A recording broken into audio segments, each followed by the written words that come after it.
A German shepherd dropped a stone at the Navy SEAL's door every morning. Not a stick, not a toy. A stone. The first one was smooth and black, the second had dried mud on one side, the third smelled like river water. By the seventh morning, retired Navy SEAL Mason Cole stopped thinking the dog was playing, because the German shepherd was not bringing gifts, she was bringing evidence. Then on the eighth morning, she dropped the final stone at his boots. This one had a name carved into it. Lucy. And when Mason looked up, the dog was already running toward the river. Mason stood frozen on his porch with the stone in his hand, cold rain dripping from the roofline behind him. The German shepherd stopped at the edge of the gravel drive and looked back, thin, mud-covered, breathing hard, waiting. The name on the stone had been carved with something sharp, not deep, but clear enough that no storm could erase it. Lucy. Mason turned the stone over. On the back, 3 crooked lines had been scratched into the surface. A child's map, a river, a bridge, a circle. The German shepherd barked once. Not impatient, urgent. Stay with this story because by the end you may believe that sometimes a dog does not bring a stone because she wants to play. Sometimes she brings it because it is the only thing left that can still speak. Mason Cole first noticed the German shepherd on a Monday morning when she dropped a black river stone on his porch and disappeared into the fog.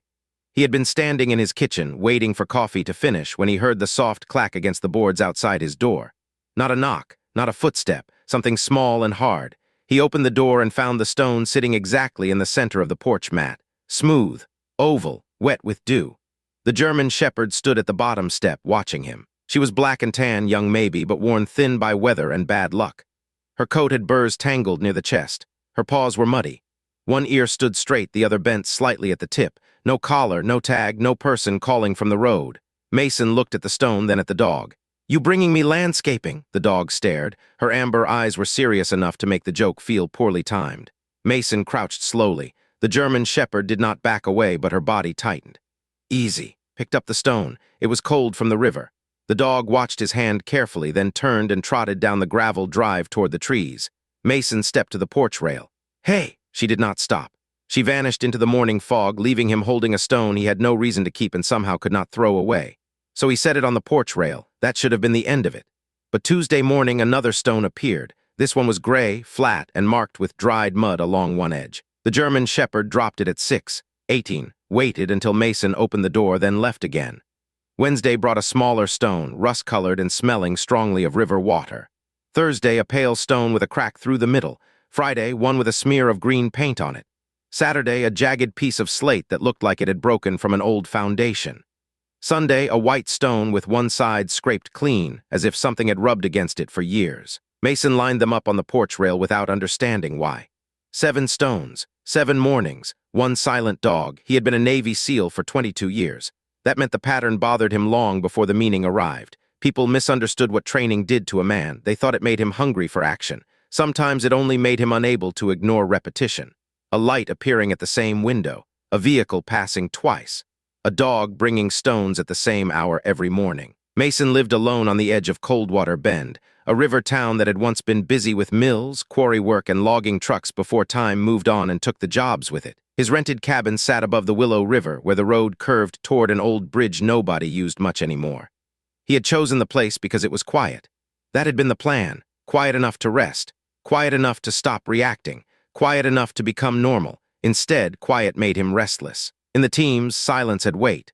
It meant waiting for movement, waiting for a signal, waiting for danger to show itself. In retirement, silence meant a refrigerator humming, floorboards settling, and whole afternoons with no one needing him for anything more important than tightening a hinge. He distrusted quiet because quiet gave his mind too much room to search for threats. So when the German shepherd brought the 8th stone, Mason was already awake before she arrived. He stood behind the curtain with coffee untouched on the counter, watching the fog lift from the gravel drive. At 6:17, she appeared from the tree line. At 6:18, she stepped onto the porch. This time she carried the stone carefully, almost gently. She placed it on the mat. Then she looked through the window as if she knew he was there. Mason opened the door. The dog did not retreat. The stone was darker than the others, flat on one side, heavy for its size. He saw the letters before he touched it. Lucy, the name had been carved into the stone with shaky pressure. Not by machine, not by an adult hand, he thought. The lines were uneven but deliberate. Mason crouched and picked it up. The German shepherd whined. He turned the stone over and saw the scratched map. River line, bridge line, circle near the bend. His pulse sharpened. "What is this?" The dog stepped off the porch and barked once toward the trees. Mason looked at the 7 stones on the rail, then at the 8th in his hand. This was not play. This was not begging. This was a trail. He grabbed his jacket, phone, flashlight, first aid kit, and a coil of rope from the mudroom. When he came out, the German Shepherd was already at the drive, pacing. "Do you have a name?" she stared. "Fine, we'll solve that later." The dog turned and ran toward the river. Mason followed. The path behind the cabin dropped through wet pines toward Willow River. The ground was soft from 3 days of rain, and fallen leaves stuck to Mason's boots. The German Shepherd moved quickly despite exhaustion, pausing only to make sure he stayed with her. She did not take the main trail. She cut left through brush, down a deer path, then across a washout where water had carved a fresh channel through the mud. Mason recognized pieces of the scratched map as they moved. River, old bridge, bend, circle. The circle, he realized, might be the abandoned quarry trail beyond the bridge. Coldwater Quarry had been closed for years after repeated sinkholes made the area unsafe. The county had posted signs. Locals ignored them when fishing was good or teenagers wanted a place to dare one another after dark. The German Shepherd stopped at the edge of the old bridge. It was narrow, wooden, and slick with rain. Yellow warning tape fluttered from one post, snapped loose and faded. Beyond it, the quarry trail disappeared into trees. Mason looked at the dog. "You cross this." She went onto the bridge without hesitation. Halfway across, she stopped and turned back. Mason tested the boards with his boot, soft in places, rot beneath the top layer, not safe, but not impossible. He crossed slowly, hand on the rail, eyes on each board. The dog waited on the far side. When he reached her, she lowered her head to the ground and sniffed along the trail. Then she led him to the first stone marker. It was not one of the porch stones. It sat at the base of a tree placed on top of a rotting stump. 3 scratches marked its surface. Mason looked at the stone in his hand. Same type of mark, same hand. He moved forward. Another stone appeared 20 yards later, then another. The German Shepherd had not only been bringing stones to his door, she had been bringing him pieces of a trail someone had made before the rain washed it away. The path narrowed near the old quarry cut. Water dripped from exposed rock. The ground dipped in dangerous places. Mason saw fresh claw marks in mud and smaller marks beside them. Child-sized shoe prints. His chest tightened. "Lucy!" The German Shepherd stopped at the sound of the name. She turned to him, her tail moved once, not happy, but recognizing. "You know her." The dog walked to a cluster of brush near a fallen sign. "Danger, unstable ground, keep out." Behind the sign was a small backpack, pink once, now mud-darkened. Mason picked it up carefully. A child's jacket was stuffed inside. A half-empty water bottle, a plastic whistle, 2 granola wrappers, a notebook in a freezer bag. On the front of the notebook, written in purple marker, was the name Lucy Vale. Mason felt the morning change. He took out his phone. No service. The quarry swallowed signals just like the river bend behind his cabin. He opened the notebook. The first pages were drawings of dogs, river stones, and a big German Shepherd with the name River written under her. River. The dog's name? Mason looked at her. River. The German Shepherd stepped closer and touched her nose to the notebook. Then she moved past him toward the quarry. Mason read quickly as he walked. Lucy was 10. Her handwriting was careful but rushed. She wrote that she came to the old quarry trail because River kept leading her there. She wrote that there were puppies near the rock house. She wrote that Mr. Dale said nobody was supposed to know. She wrote that if the road washed out, River would know the way. Then on the last written page, one sentence stopped Mason cold. "If I can't bring help, River will bring the stones." The German Shepherd barked from ahead. Mason looked up. The trail ended at the edge of a collapsed section of ground. Below, partly hidden by brush and broken rock, was the entrance to an old quarry drainage tunnel. Water moved through it in a thin, steady stream. The opening was low, muddy, and dark. River stood beside it, shaking. From inside came a sound, not water, not wind. A puppy crying, then farther in a faint human voice. "River." Mason dropped to his knees. "I'm here, my name is Mason, is this Lucy?" A pause, then a child answered. "I'm stuck." Mason closed his eyes for half a second, alive. The word moved through him like heat. River shoved her nose toward the tunnel and whined. Mason looked into the darkness. "I found her," he said. The German Shepherd's whole body trembled as if the words were the only thing keeping her upright. Lucy Vale was trapped beyond a partial collapse in the old quarry drainage tunnel. Mason could hear her clearly now when he pressed close to the opening. Her voice echoed strangely through the stone, thin but conscious. Her left leg was pinned under a fallen timber. She had 1 puppy with her, maybe 2 others somewhere deeper. She had been trapped since the storm 2 nights earlier. River had been coming and going through gaps in the tunnel, carrying stones because Lucy had told her to bring help. Mason asked questions calmly. Name, age, pain, water level, airflow, puppy status. He had asked similar questions in harder places, though never to a child under an abandoned quarry trail while a German shepherd shook beside him with mud on her paws. Lucy, can you see light? No. Can you hear water? Yes. Is it rising? I think so. Mason looked at the stream moving through the tunnel. The rain was lighter now, but the ground above the quarry was saturated. Any new runoff could change everything fast. He backed out and scanned the area. No service, no people, no road access except the bridge behind him. He needed help. He also needed not to leave Lucy alone. River solved the problem by grabbing Mason's sleeve in her teeth and pulling toward a side path. Wait! She pulled again, not the bridge, not his cabin. Another route. Mason followed her up a rocky slope to the ruins of what locals called the Rock House, an old quarry office built of stone blocks. Half the roof had fallen in. Inside, hidden under a collapsed table, were 3 puppies curled together in an old sweatshirt. One was alive and crying. The second moved weakly. The third was too still until Mason touched it and felt a faint heartbeat. River nosed each one, then she looked toward the tunnel. Mason understood. She had moved the puppies she could reach. Lucy had the one she could not. He wrapped the 3 pups in his jacket and carried them back to the tunnel entrance. Lucy, I found 3 puppies. Pebble, I don't know their names. The brown one is Pebble. He's here. Is he alive? Yes, Lucy cried softly. River cried too. Mason placed the puppies in a dry hollow near the entrance, then took out his emergency blanket and slid it as far into the tunnel as he could. Lucy, I'm sending a blanket line. Can you reach it? No. Can the puppy? No. River suddenly squeezed past his arm into the opening. River, no. She ignored him and crawled into the tunnel with the blanket edge in her mouth. Mason grabbed her hindquarters but stopped when Lucy called, "She knows!" River disappeared around the first bend. Mason held the edge of the blanket and fed it slowly.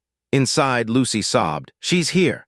The blanket went slack, then tightened as River dragged it toward the child. Mason exhaled. "Good girl!"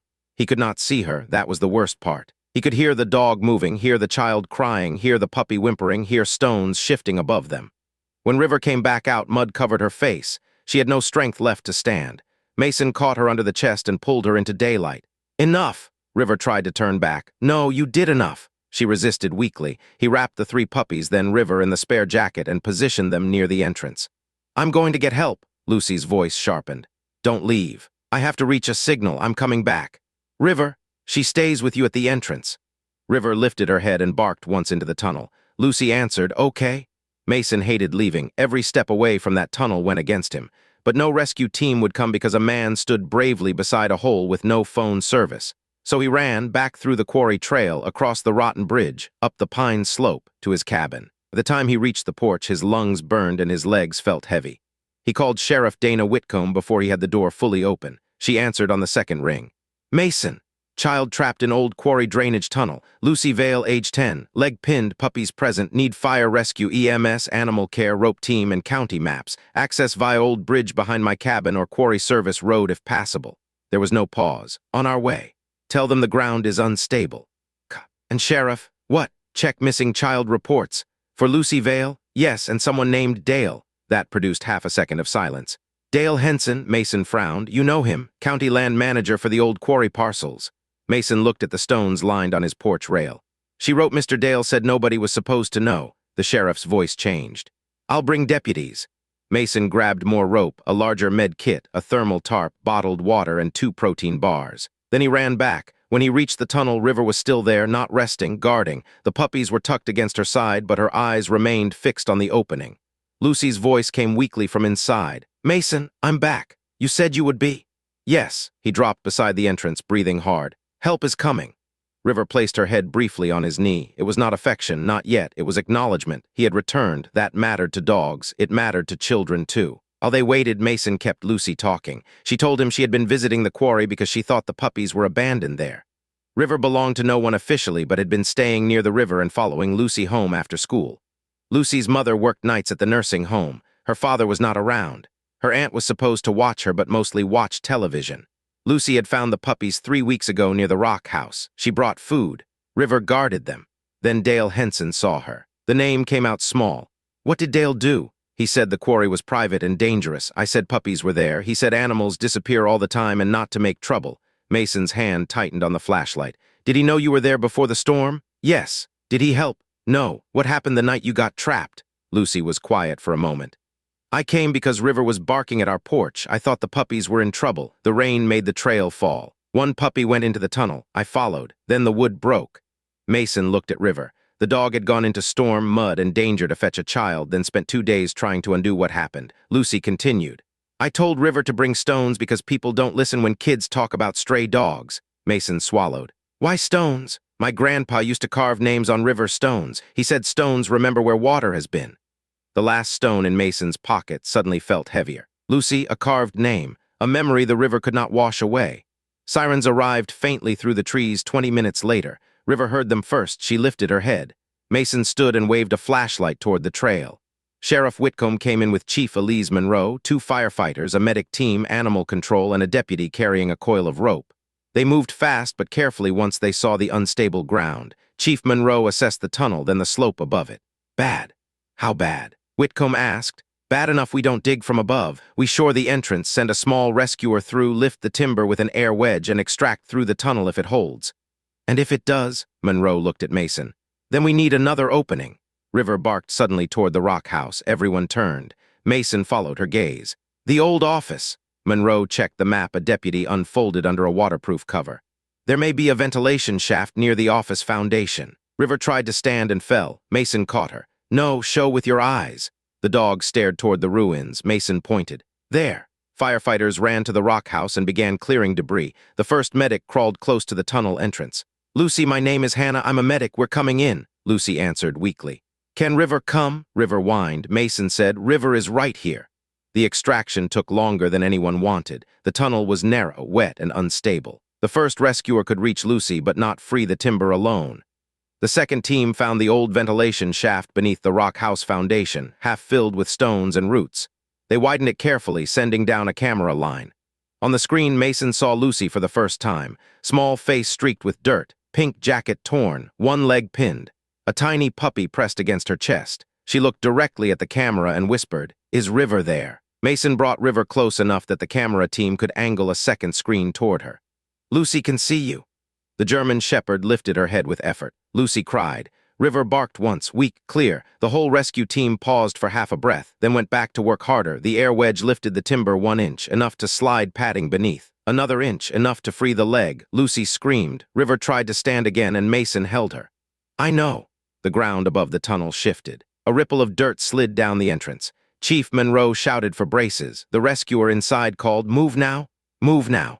Lucy came through the tunnel first in a rescue sling, wrapped tight, puppy secured against her chest. When her face emerged into daylight, River broke free from Mason's hands and crawled the last 3 feet to her. The German shepherd pressed her muzzle against Lucy's cheek. The girl wrapped one muddy arm around the dog's neck. You brought the stones. River closed her eyes. The puppy squeaked between them. Mason looked away for a second, not because he was embarrassed, because some moments were too honest to stare at directly. Lucy was carried to the waiting medic team. The puppy went with her. The 3 other puppies were checked and warmed. River was examined next, and Dr. Marr from Animal Care shook her head at the raw paws, dehydration, and exhaustion. She should be at the clinic now. River growled softly when anyone tried to move her away from Lucy. Dr. Marr looked at Mason. She trusts you. She barely knows me. She knows you came back. That was apparently enough. Mason helped lift River onto a stretcher blanket beside Lucy's rescue basket. The dog settled only when she could see the girl. As they moved toward the trail, Sheriff Whitcomb stepped beside Mason. Dale Henson is on his way, says he owns no responsibility for trespassers. Mason looked at her. He knew a child was coming here. He says he warned her away. Warnings are not rescue. No, the sheriff said, they are not. At the old bridge, deputies helped carry Lucy across. River had to be carried by Mason. Halfway across, the bridge shifted under their combined weight. A board cracked. Mason stopped. River did not move. Her head rested against his chest, completely spent now that Lucy was safe. Mason adjusted his grip and crossed one careful step at a time. On the far side, a man in a county jacket stood near the vehicles. Gray hair, clean boots. Heavy coat, Dale Henson. His face showed annoyance first, concern second. Wrong order, Mason noticed. Sheriff Whitcomb noticed too. Dale said, that quarry is posted. This is exactly why. Mason set River down gently on a blanket. Then he stood. Sheriff Whitcomb stepped subtly between him and Dale. Mr. Henson, you need to answer some questions. Dale lifted his chin. I told that girl not to go there. You knew she was feeding puppies there. She said something about dogs. You checked. It's not my job to chase strays. Mason's voice came cold. It was your job to secure dangerous land. Dale looked him up and down. And you are? Mason Cole. Recognition flickered. The retired SEAL. People always liked that title until it stood in front of them. Dale said, then you understand liability. Mason took one step closer. I understand a child was trapped because adults knew just enough to excuse themselves. Dale's face reddened. Kids sneak places, dogs roam. I can't babysit every abandoned hole in this county. River, lying on the blanket, growled without lifting her head. Dale looked at the dog and took half a step back. Sheriff Whitcomb saw that too. Why are you afraid of the dog, Mr. Henson? I'm not. Mason looked at River's scarred muzzle, the raw paws, the way Dale would not meet the dog's eyes. What did you do to her? Dale scoffed. Nothing. River growled again. Lucy, from the medic's stretcher, spoke weakly. He threw stones. Everyone turned. Dale went still. Lucy's voice shook. He threw stones at River to make her leave. I started carving them so he would stop because Grandpa said named stones can't be thrown away. Mason felt the words hit like a physical thing. The stones, not gifts, not just markers, proof. River had carried back the very things used to hurt her, turning them into a trail that saved Lucy. Sheriff Whitcomb looked at Dale. Deputy, keep Mr. Henson here, Dale protested. No one listened. Lucy reached toward River. Mason carried the dog closer. The girl touched the German shepherd's head. He won't throw any more. River exhaled, eyes half closed. The 8 stones on Mason's porch became evidence. Sheriff Whitcomb photographed them where they sat on the rail, then bagged them one by one. Smooth black, gray with mud, rust-colored river stone, pale cracked stone, green paint smear, jagged slate, white worn stone, flat stone carved Lucy. The 7th stone, the white one, had a faint reddish mark in the grain. Dr. Marr confirmed later it was likely old blood. River's blood. Dale Henson denied throwing anything at the dog, then denied seeing Lucy at the quarry, then admitted warning her away, then admitted throwing stones near the dog to scare her off. He insisted he had not known she was trapped. That might have been true.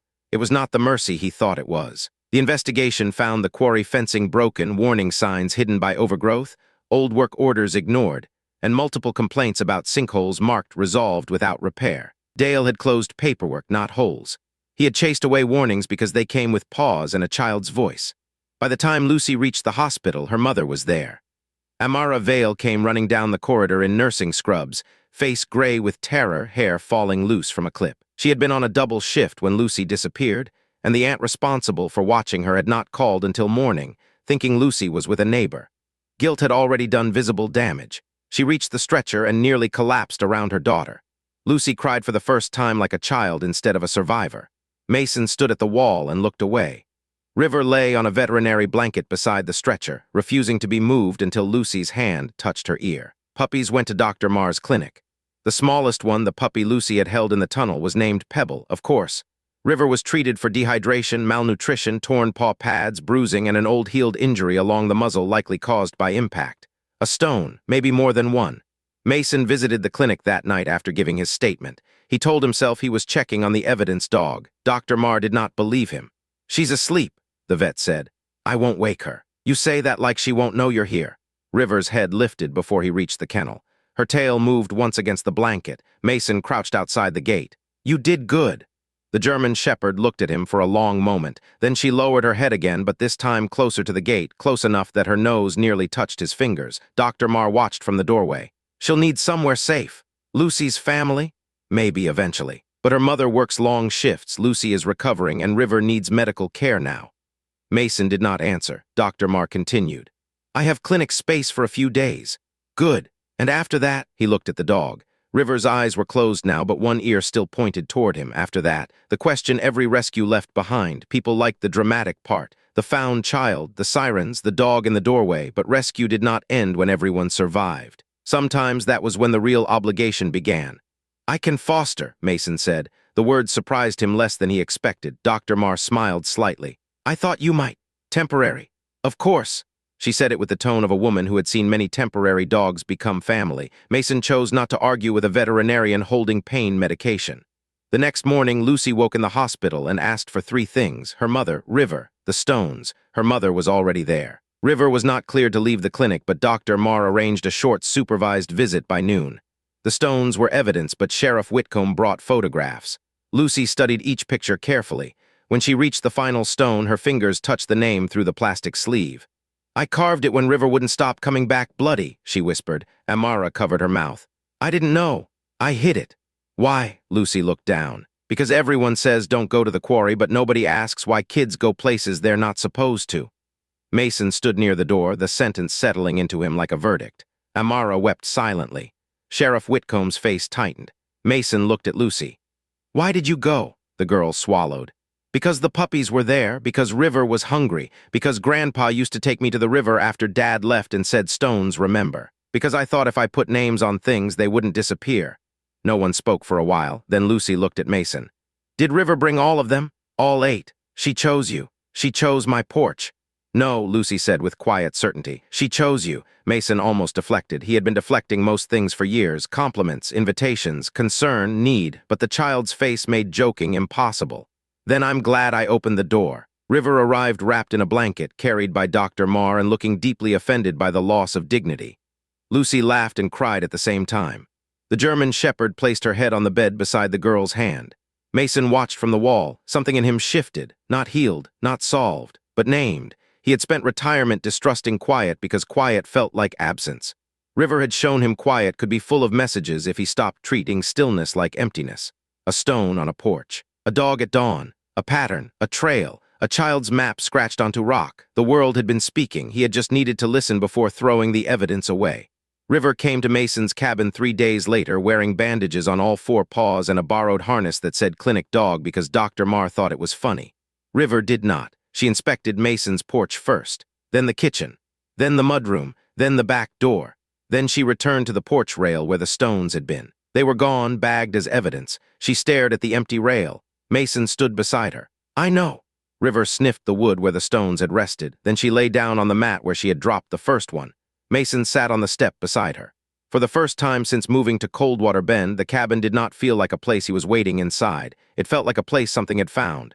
The following weeks became a new kind of routine: morning medication, bandage changes, short walks, clinic visits, hospital visits with Lucy, phone calls with Sheriff Whitcomb, updates on the quarry investigation, puppy checkups.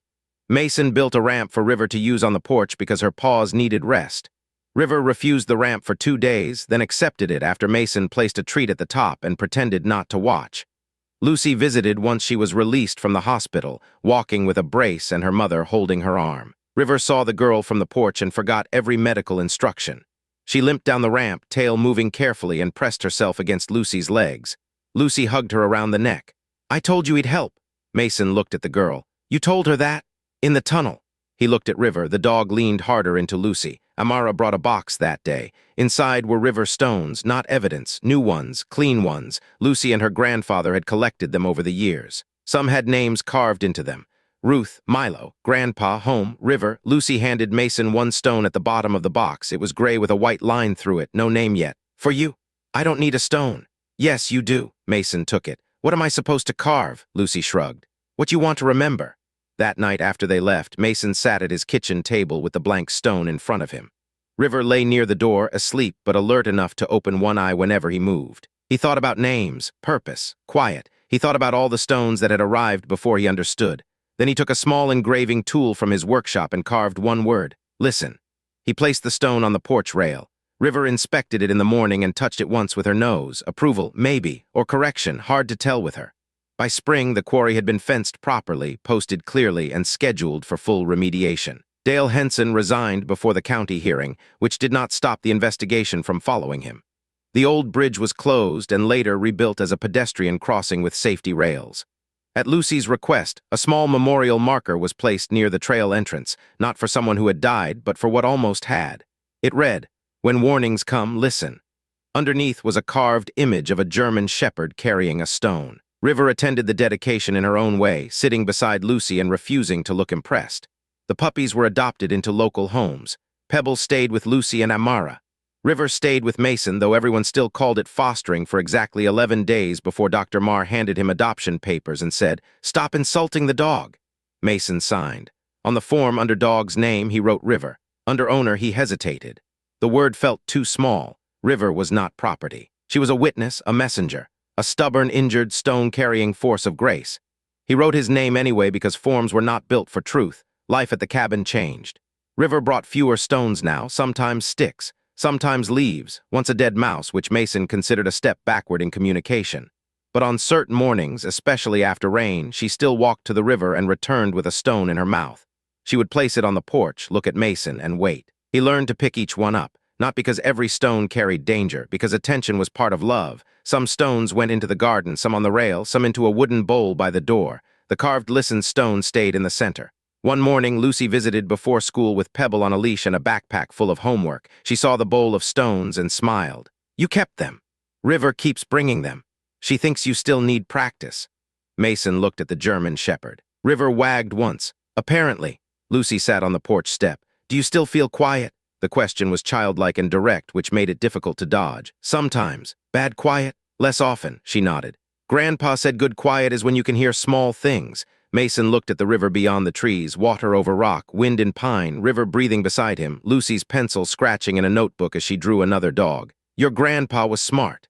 "Yes," she looked at him. "He would have liked you." Mason did not answer. River placed her head on his knee, the quiet held. This time it did not feel empty. Months later, Mason drove past the repaired bridge and saw a new sign installed by the county. "River Stone Trail, no vehicles, watch your step. Report damage, listen to warnings." He pulled over and read it twice. River sat in the passenger seat, ears forward.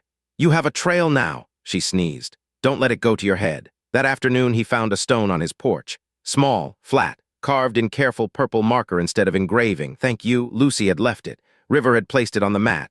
Mason picked it up and set it beside Listen. The two stones rested together, one instruction, one answer.